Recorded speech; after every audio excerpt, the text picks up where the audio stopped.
Meg. I appreciate it. Well, hello, Facebook Live. This is Brad Bodis with the Bond and Bodis Law Offices. Appreciate those of you tuning in to visit with us today. As some of you know, we started doing these weekly Facebook Live presentations back when we all started staying home.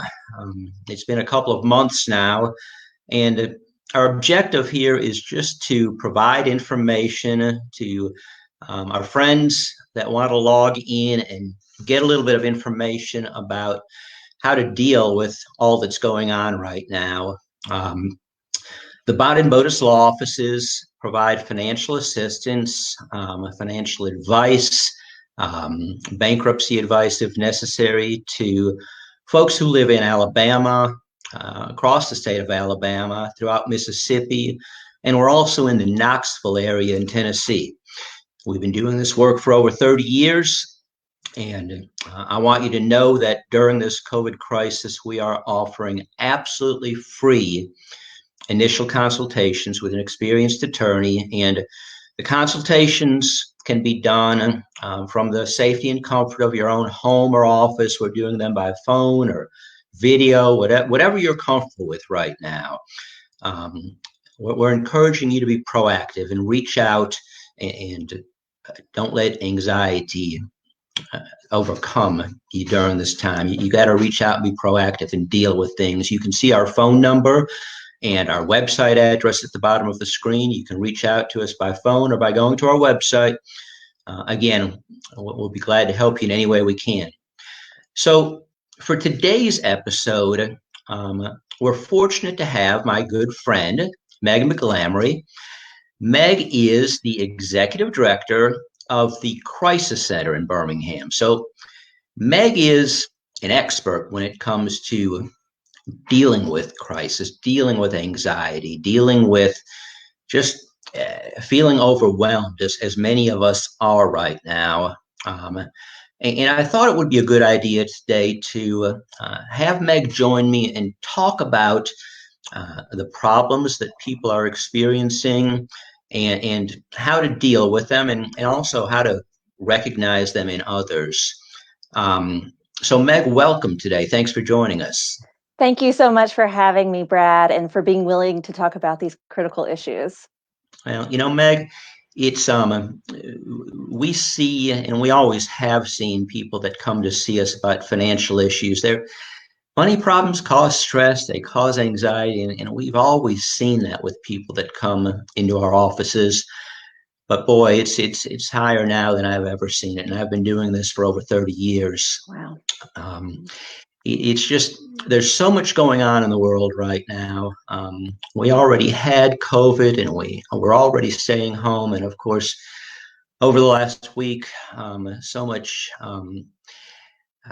tension throughout our country. You can't tune into a news program without just becoming overwhelmed. It's emotional for all of us, you and I included.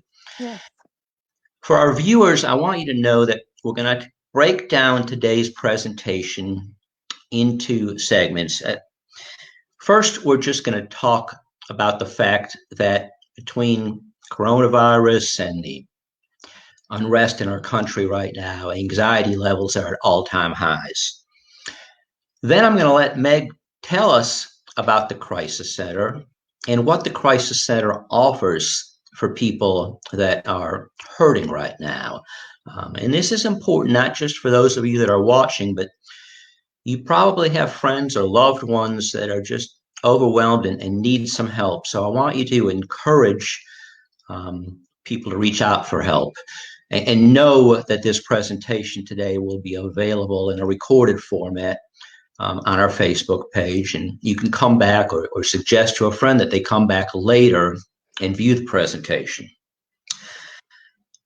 We're going to talk about the fact that we are seeing unfortunate, dramatic increases in stress, anxiety, unfortunately suicide in some instances, sexual violence. There's just a lot of bad things happening to good people right now, and we need to pull together and help one another.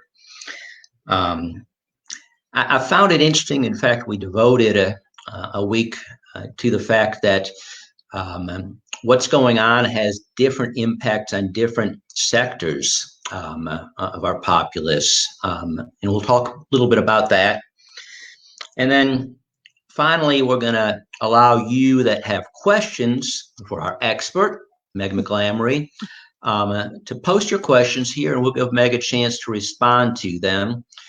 If we don't get a chance to respond today, you can see that both our phone number and website are on the screen, and later we'll have some information about the Crisis Center and how you can reach out to the Crisis Center. Meg, before we go into describing what the Crisis Center does directly, tell me what you've witnessed about the increase in stress and anxiety amongst people right now. You know, Brad, it has been this very strange, surreal time in our lives, I would say. I remember when COVID-19 first started to make impact in the US. And I don't know about you, but I felt fear. And, I'm a pretty healthy person. And I realized that, this is a real thing that could infect anybody and impact their lives. And as time went on, we started to see that impact, people losing their jobs, people being scared about getting the virus, people being isolated in their homes and not able to do the things that they usually would do. And so that anxiety and fear has increased so much. And in really reflecting upon this, Brad, I think about trauma. This is traumatic for all of us. We are in this together. And all of us have experienced trauma in our lifetime. So it's hard for people not to go back to how they responded to that previous trauma. And especially if that happened in your childhood or as an adolescent, you don't have the ability to cope the way that an adult may be able to cope, right? And so you can have those old behaviors come out. So because of that, that anxiety and fear increases even more. I found that with myself, to be honest with you. I had trauma in as a child and as an adolescent, and I found myself responding to what was going on around us in this way foreign to me. And I realized it came from an unhealed place. So if that's happening to me, and I thank you for calling me an expert, but as an expert, how does that feel for any person that's out there in the world right now? It's overwhelming. It is. And, I found the overload of information too contributes to this. I think I first experienced it 9/11 and with Hurricane Katrina. People would just be glued to 24-hour news and not be able to pull away from it. And we need to pull away. We need time for ourselves and just time to focus right now. So, Meg, I want to talk about the Crisis Center. And the Crisis Center is located here where I am in Birmingham, Alabama. But importantly, people from anywhere can reach out to the Crisis Center. Our volunteers and staff that answer our phones are trained and have information to provide resources in various communities. So if you're not in Birmingham and you need some help, we have both the phone number and the website for the Crisis Center at the bottom of your screen right now. Make a note of it. That's the number for our crisis line. The crisis volunteers are available, and I think this is wonderful, Meg, 365 days a year, 7 days a week, 24 hours a day. If you need help, the Crisis Center is going to be there. Most people, Meg, when they think of the Crisis Center, they think of the crisis line, what we just referred to, the 24/7 line where people can call in to discuss issues they may have. So if you would first talk about the crisis line, and then we'll talk about some of the other services provided by the Crisis Center. Absolutely. What's great about first thinking about the crisis line is that really is our cornerstone program. It's what started us 50 years ago this year. Wow. So we have been in the community for 50 years, helping those who are struggling with any kind of crisis.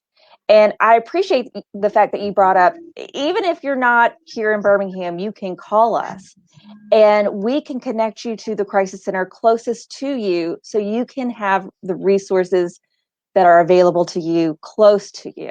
So please don't hesitate, no matter where you are, to reach out. The great thing about the crisis line also is through the years, we really changed and grew to meet the needs of different populations, including kids and teens. We have a U-Talk program where people can text, call, or even online chat with one of our crisis counselors. We have programs specifically for seniors. So we really wanted to meet the needs of different populations with our crisis and suicide hotline. So there's the main crisis line. There's U-Talk, which is for kids and adolescents, and they can even text you, which we know a lot of younger people find it easier to do. But the senior line is a little bit different. Tell me about the senior line and how it works. So the senior line is, it's hard for me to say this because all the programs are my favorite programs, but I tend to say the Senior Talk Line is my favorite program. So you may hear that a few times today. Instead of people calling in during a crisis, it is set up in such a way that we do outreach calls to people in our community who sign up to be a part of the program. And we call those individuals sometimes, many times in the same week, whatever they're comfortable with, whatever they request. And our volunteers reach out and talk with them. And it's more of a friendship line than anything else, because we know that loneliness is such a difficult emotion. And we know that that leads to the idea of suicide. So how can we reduce loneliness in the lives of others? And in this case, in the lives of seniors. So we call them every week, several times a week, and check in. And there's this great part of the program also where during the holidays, we deliver gifts to them. And we actually get to meet them face to face and give them little things like scarves and hot chocolate or whatever it may be, because most of these people don't have any support system. You know, Meg, I have to share. A few years back, my oldest son, Bradford Jr., was participating with the Crisis Center's junior board, and he had the opportunity at the holiday time to go out and bring these type gifts to some of the seniors. And it really, this was my kind of tough jock male son. It really had a pretty profound impact on him. He said, one of the ladies he visited just was so thankful to have somebody come to see him and come to see her and bring her something. So it's a wonderful program. But the Crisis Center does so many other things also. Tell me about the rape response program, but then we also have a SANE program that works in conjunction with our rape response program. Yes. So the rape response program is here to help survivors of sexual violence or their loved ones, no matter how long ago the assault took place. We have a 24-hour phone line. I believe the number's on the screen. And we are here to listen and support and help with next steps. We provide free counseling for survivors and their loved ones. We will go to court with people. We will go to medical appointments with people, whatever they need to help them through this time. We work in conjunction with the Sexual Assault Nurse Examiner program, shortened to SANE. So what's really great about SANE is that we provide forensic medical exams for survivors of sexual violence if it's happened within the past 3 to 5 days. we can see that individual, and we do follow-up visits with that individual as well to make sure they're physically okay. An advocate is there with that individual to provide that emotional support through the process. We are able to collect more evidence than they can in a hospital without a SANE program. So we typically collect 86%, in 86% of the cases that we see, compared to the 10 to 15% in hospitals without a SANE program. So that makes a real difference if somebody wants to consider prosecuting the perpetrator or perpetrators. Everything's free and confidential. There's no charge for any of our services. You know, a number of years back, I had the opportunity to attend a dinner at which some of the rape response volunteers were honored and recognized. And although it was a while back, it still had a profound impact for me to learn that many of the volunteers were themselves survivors of sexual assault, and how strong these women were, because at that point, to give you an idea of how old I am, the volunteers used beepers, didn't even have cell phones yet. But these survivors would sometimes get up at 1, 2, 3 in the morning and go down to sometimes an inner city hospital just to be with another individual who has experienced the same traumatic episode, and to give them comfort. And the strength of those survivors was just so impactful on me. We have at the Crisis Center some wonderful volunteers in all of our programs, but I wanted to say that about our rape response volunteers. And the SANE program is wonderful. As an attorney, although I don't do criminal work, I know that if a survivor chooses to prosecute, having the evidence gathered by not only a qualified but a compassionate SANE nurse makes such a difference. So it's a great program. I'm Go sorry, ahead. Brad. I neglected to say that, we're freestanding. So I love that you brought that up, because instead of going into a hospital where people are there for all different kinds of things, instead you come here to a safe, comfortable environment. And if you do choose to report to law enforcement, you only have to tell your story one time. And that's our goal.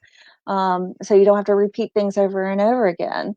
And it makes a real difference to have someone by your side that cares about you, even without knowing you or your life at all. So I love that we're outside of that hospital setting, and I think it makes a real difference. Sure. Before the SANE program existed, survivors of sexual assault were brought to cold hospital emergency rooms and often triaged.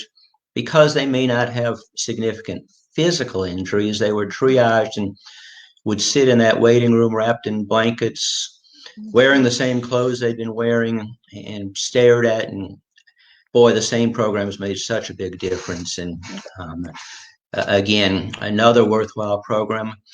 We have a new program at the Crisis Center I know you're proud about. Why don't you tell us about the Recovery Resource Center? The Recovery Resource Center is truly special. I told you I was going to say that all of them are my favorites, right? So Right. This one is really unique in the fact that community members came together and said, we got to do something for people struggling with substance abuse. Right now, if you pick up the phone and call someone, you can get on this, roller coaster of, you make one phone call, then another phone call, then another phone call. You still may not get in somewhere. So what can we do to change that? So we created the Recovery Resource Center. You call one number. You meet with someone who understands what you're going through. We provide a free assessment. That is going to help determine what kind of treatment is best for you. And if it's going to take some time to get into that certain place, then there's a peer that's going to check in with you every single day to check in on you, to make sure you're safe, to make sure you're still willing to go. whatever it may take to be a support system. So I really see us as the bridge, between, okay, I acknowledge I need help and actually getting there, because that can take a long time for people. And we don't want them to lose hope. We don't want them to be alone. We want to help them get to the right place. And that team is incredible. They work so hard. And I know we're going to talk about some of these things, but they're about to have to work even harder because of the impact of COVID-19 and how people cope. Right. Yeah. Another program I know is the Suicide Survivors Group. Mm-hmm. Mm-hmm. We are unfortunately seeing a rise in suicides. All the more reason, if you have a friend or a loved one or someone you're concerned about, have them reach out to the crisis center or a similar, well, Meg said, call our crisis center here in Birmingham. And if you need to be connected with somebody in your area, we'll help you. There's also the National Suicide Prevention Lifeline, and we have that number on your screen now. You can reach out for help there, but people need to reach out for help. But if suicide does become an issue, Meg, tell me about what the Suicide Survivors Group does. So the Suicide Survivors Group is a place for people who have lost someone to suicide to come together and to be able to safely express their feelings and provide a place of healing. It has been a group, part of the crisis center, as long as I can remember, that's for sure. Yeah. And it's been really difficult because right now we're on pause until we can have people in the same space. But we're checking in with people individually and doing some individual counseling in the meantime. But we'll be back. I think you'll agree with me, Meg, but I learned when I first started doing bankruptcy work and helping people with financial problems, a lot of individuals need to get over a certain level of pride, or there's something that keeps them from reaching out for help early. Mm-hmm. And I learn often that if people would have contacted me, reached out earlier when they first started experiencing financial problems, we could have done a lot more good, a lot more quickly. Mm-hmm. People are hesitant to call a crisis line. People are hesitant to reach out for help. What do you say to those people, Meg? That's normal, and that it's not weak to reach out for help. It actually shows strength. So as hard as it may be, when you feel like you're able and ready, we are here. And do not be afraid, because we care. We listen to every person with unconditional positive regard and without judgment. We talked about this earlier, the unprecedented levels of stress and anxiety that we're seeing today. Mm-hmm. What has that done at the crisis center? What's your call volume as compared to a few months ago? I will tell you that it has been significant. We have more than doubled our call volume. Wow. And this was all happening at a time where we were unsure about how COVID spread, and we couldn't have people in the building. And so we couldn't utilize our incredible volunteers. And so our staff stepped up, and we've never not been able to provide the service. Like you said earlier, 365, no matter what, snow, Christmas, you name it, we're here. So we can add COVID-19 to the list. But the calls that we are receiving are heavier than they've been. If we took a snapshot of this time last year and now look at where we are now, not only are we having more calls, we're having heavier calls. Well, I encourage people that are visiting with us today, if you have the ability, reach out and support financially, if you can, the Crisis Center and organizations like the Crisis Center. People need help today more than they ever have, and the Crisis Center provides such an important resource for our community and similar crisis centers in other communities. But reach out and help. And you know, if you run into somebody that works with a crisis center, they're also going through tough times and they're dealing with a lot of emotional stress. So let them know you're thinking about them and you care about them. Just to take a break here for a second, for those of us who may just be tying in, my name is Brad Bodis, and I'm with the Bond and Bodis Law Offices. We help people with financial problems, people dealing with financial stress, and we have offices in Alabama, across the state of Alabama, throughout Mississippi, and in the Knoxville area of Tennessee.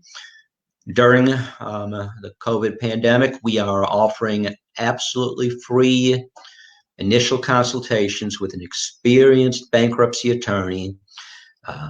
We offer the consultations by phone or video so that you can do them from the comfort of your own home or your own office.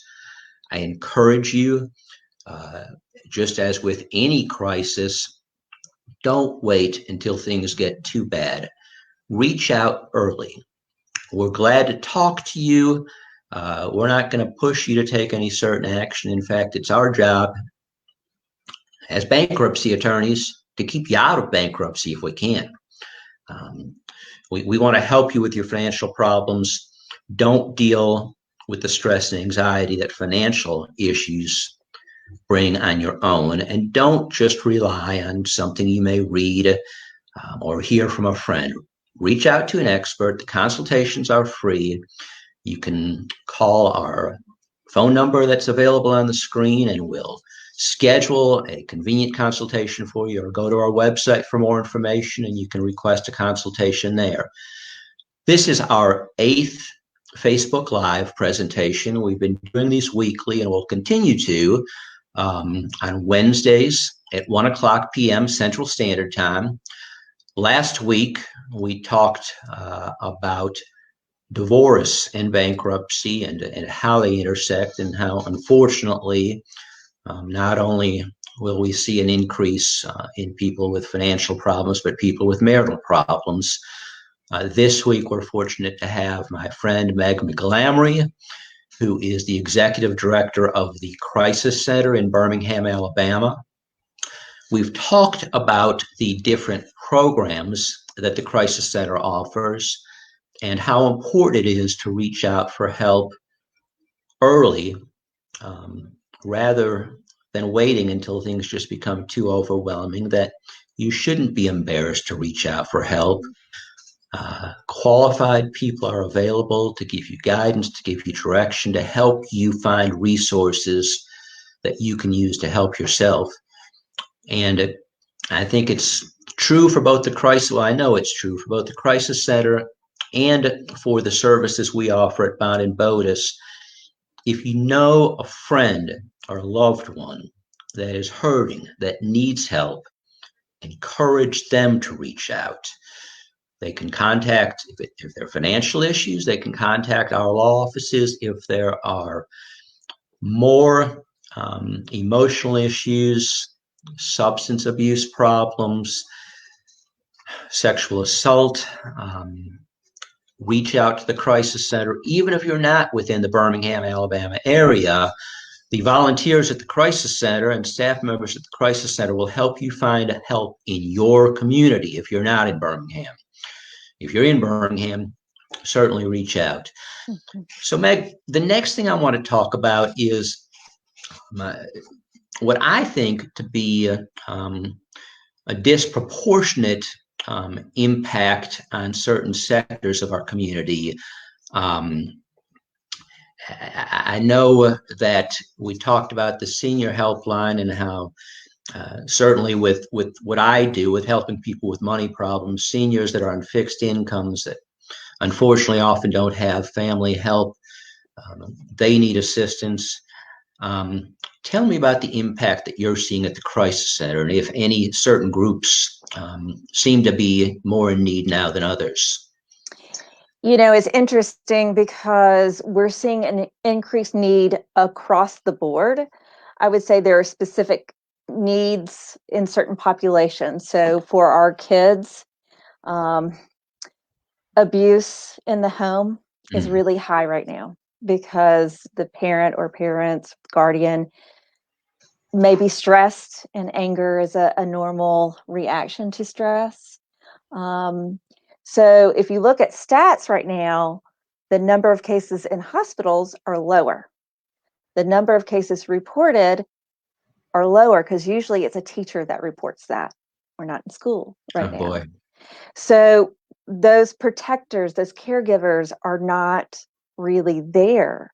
So we're having an increase of kids who feel comfortable calling or texting to reach out for help. So that is a big concern, for us, that we know that's on the rise, not only for kids, but in marriages and relationships. Our friends at the YWCA and One Place Family Justice Center work with survivors of domestic violence, and we work with survivors of sexual violence. And abusers do use rape and sexual assault as a way to hurt their loved ones. So we're seeing an increase there. It's very hard to leave a situation like that, especially in times like this. So you can feel especially trapped. So we have a lot of calls about people who don't know quite what to do yet and how to do that. Seniors, have gone through so much and are so lonely, and now there's this increased isolation where there's not much you can do besides stay home. So there's additional stress there for that population. And then, minorities, honestly, our Black and Brown communities are really hurting right now and can feel alone and isolated. So that's another need that we're seeing. And thankfully, some people are reaching out, and we encourage others to do the same. Megan, preparing for this Facebook Live episode, I went to the Crisis Center's Facebook page yesterday, and I saw a message that was posted by the Crisis Center. Can you just tell us a little bit, the message I'm talking about, a little bit about that message and how it came about? We really felt like as an organization, we need to acknowledge the pain that people are feeling right now. And we have an incredible staff. And yes, I am biased, but I'm being honest. Like, they are just superb. And so some of our staff, specifically 2 women of color, reached out. They had talked and said, hey, this is what we want you to know. And this is how you can send the message out to other people that you stand with us, you stand beside us, and this is how you can support. And so we have a great person that does our social media and so much more than that, but Janet, and she created the beautiful message. I encourage people to go to Facebook and read it. I'm glad that you saw it and that it spoke to you, Brad. Well, it did, and you can find a link to the Crisis Center's Facebook page on our website, the Bond and Bodas Law Office's Facebook page. I'm sorry, I'm not sure if it is actually on our website, but it is on our Facebook page.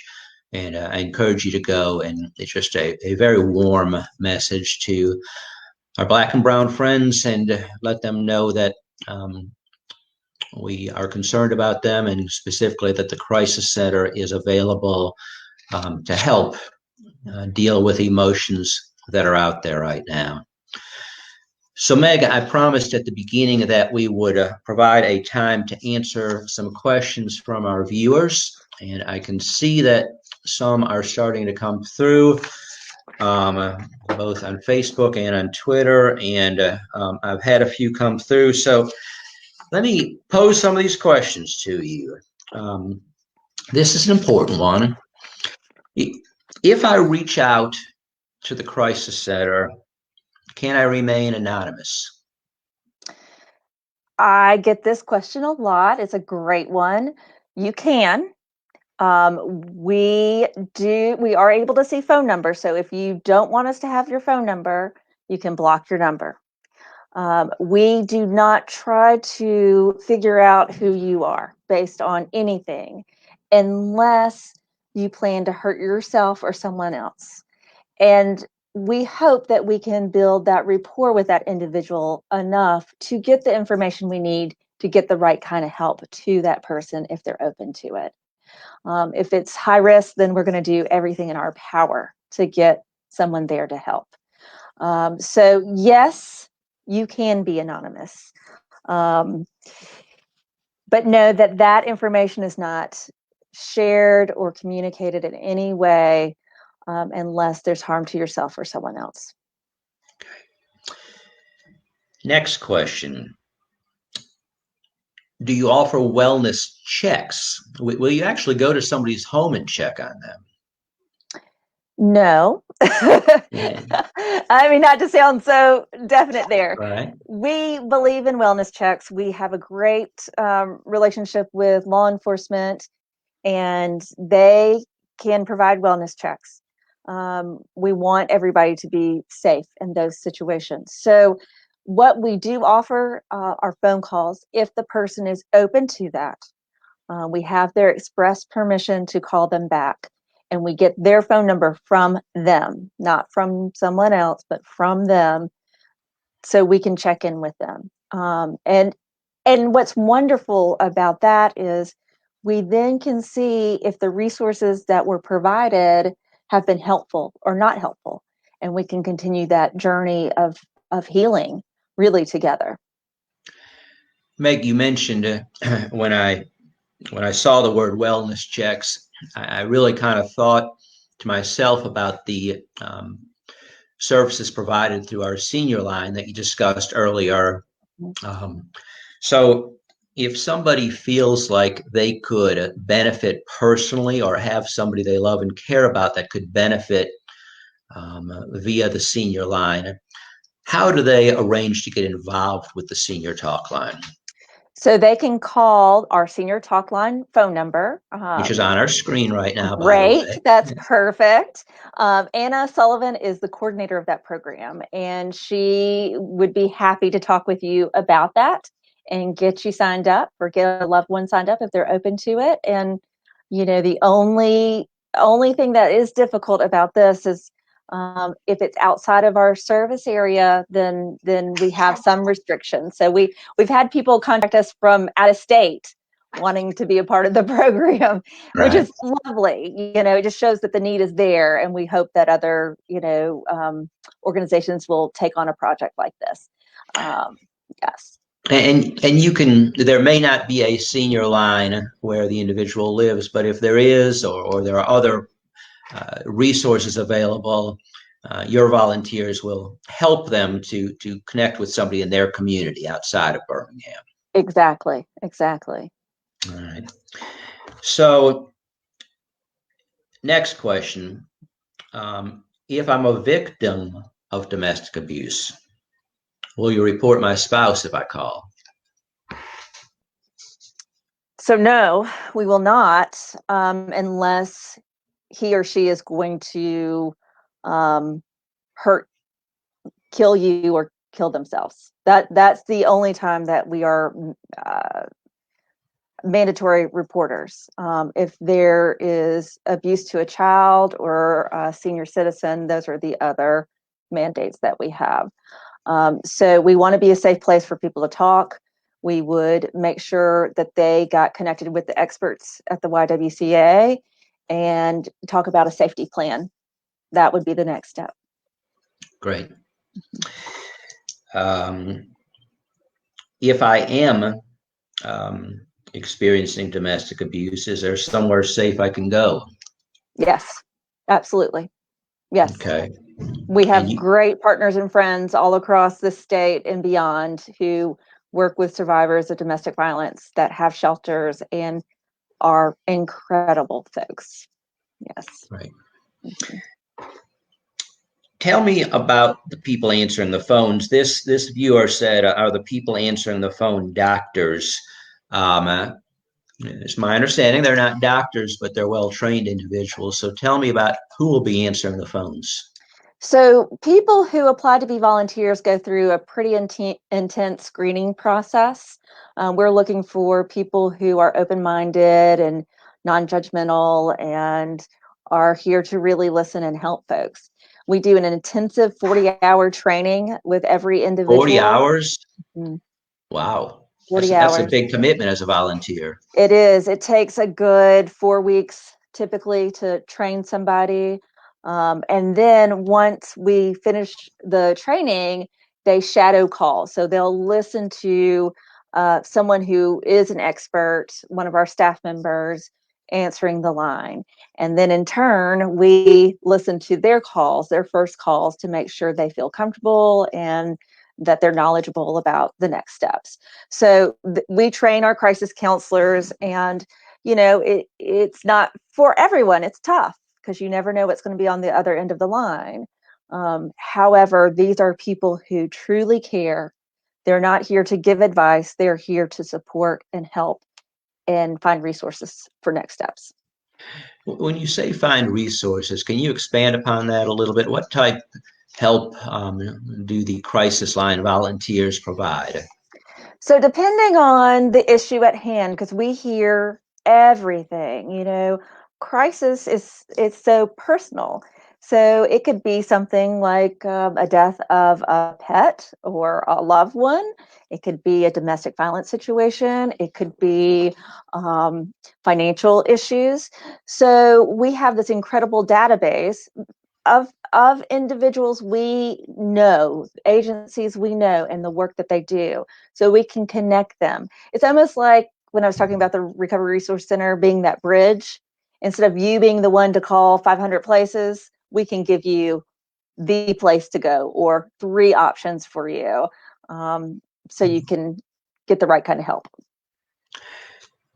I know in Birmingham, the Crisis Center sits right alongside our local United Way office, and I think you also answer phones on behalf of United Way on occasion. Is that correct? We do. They have a program called 211, and it's a referral system. And so that could be, we can't pay our bills this month, or they're going to cut off my power. What can I do? So we have the same database that the United Way uses to let people know what's out there. And then I think you also do some work with the National Crisis or the National Suicide Hotline. Is that correct? It is. We answer that hotline. So a series, I don't think that's the right word, a group of crisis centers across the country help answer that line. And we are one of those. We are the only accredited crisis center in Alabama, accredited by the American Association on Suicidology. And we just recently received another certification from another agency. So we're really proud of that, and we're proud to be associated with the National Lifeline. Meg, it just occurred to me that I think I omitted one of our rather large programs at the Crisis Center, the mental health program. Mm-hmm. There are a lot of people with mental health issues throughout the Birmingham area, and they look for somewhere for help. Tell me a little bit about the mental health program and what we provide at the Crisis Center. We have 2 main programs to help people with serious mental illness. The first being Piper Place. It's a day treatment program for people with SMI. We have 17 vans, and we go out in the city every day and pick up folks, usually from a boarding home in our community, and bring them to one of 2 locations. We provide breakfast and lunch and activities and educational sessions about their illness and medications and how to make friends and all that good stuff. So I said earlier about reducing loneliness, and this is a program that reduces loneliness for a very vulnerable population. Unfortunately, with COVID-19, we're not able to have those services operational at this moment. And we're still going out to visit our consumers who are part of the program and make sure they're okay and going to the medical appointments. We'll take them if necessary. The second program is called the Representative Payee Program. So we serve as the payee for people deemed unable to manage their own funds. So they may receive SSI or SSD, and we help manage those funds. We'll pay the bills and give them weekly allowance. I know that sounds strange, but that is the way that it works. And so we see around 300 people in that program alone. Wow. Mm-hmm. Tremendous service. I have a little bit of familiarity with the mental health program, and I know that your predecessor as the executive director at the Crisis Center, Mike Falligant, although he technically retired some years back, since that time he's been pretty much running things with the mental health program. And Mike, I don't think he'll retire altogether, but he does a great job with the mental health consumers that come to the Crisis Center for help. And if you're in the Birmingham area, you know somebody that could benefit from the services provided by the mental health program. Again, reach out to the Crisis Center for help with that, and we'll help you get to the right people, or the Crisis Center. I'm sorry, I feel so much a part of the Crisis Center. I keep using we will, but I'm proud of the work you do there, Meg. And before I close out, is there anything important that I may have missed that you'd like to say on behalf of the Crisis Center or any of our programs? I think it's really important to recognize that each of us are feeling that strain right now, whatever it may be. These are big changes happening around us right now. And so it is so important to implement self-care for yourself. That is not selfish, it's self-preserving. So do what you can to take care of you so we can really get back to who we can be. So make sure you're doing simple things like exercising and talking to your friends, whatever you can do. You know how cheesy I am, Brad. Yeah. I know you do. So one thing that I recently... I would say loving rather than cheesy. Oh, well, you may change your mind after you hear this. So I had a friend, Eva Robertson, sent me a podcast about mental health recently. And it was like right on time. So I listened to this podcast, and this woman talked about compassion. And so it's compassion for others, but it's also compassion for yourself.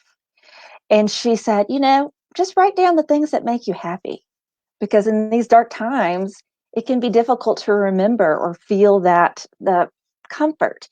So if you looked at my computer right now, you would see Post-it notes all over it with people's names and different things that have brought joy to me during this difficult time. So anytime that I start to feel like I'm losing hope or feeling anxious, I can look at those Post-it notes and remind myself how much I have and how grateful I am for those things.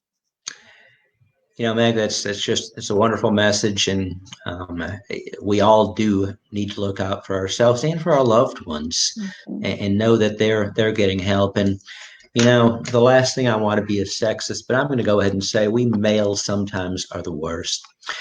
We have too much pride. We don't feel, it's the old I'm not going to ask for directions things. I can manage it on my own.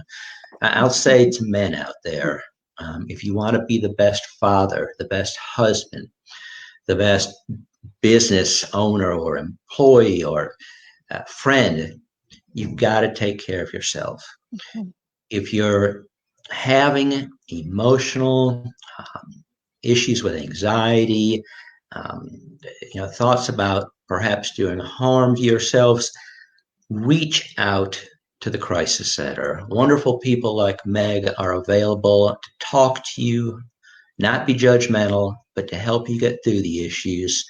And wives, if you have a husband that's stubborn, just make sure he has the Crisis Center phone number available It's on our screen now. It's 205-323-7777. And, maybe he'll just reach out on his own at some point. Crisis Center is available 365 days a year, 7 days a week, 24 hours a day. Meg McGlamry, we are so thankful to you. Our community is so thankful to you and all of these staff and volunteers at the Crisis Center for the tremendous work you do. I thank you specifically for joining me today, for providing information, for answering questions. And I want our viewers to know, look for the helpers. And Meg McGlamry and the people at the Crisis Center are helpers. Reach out to them.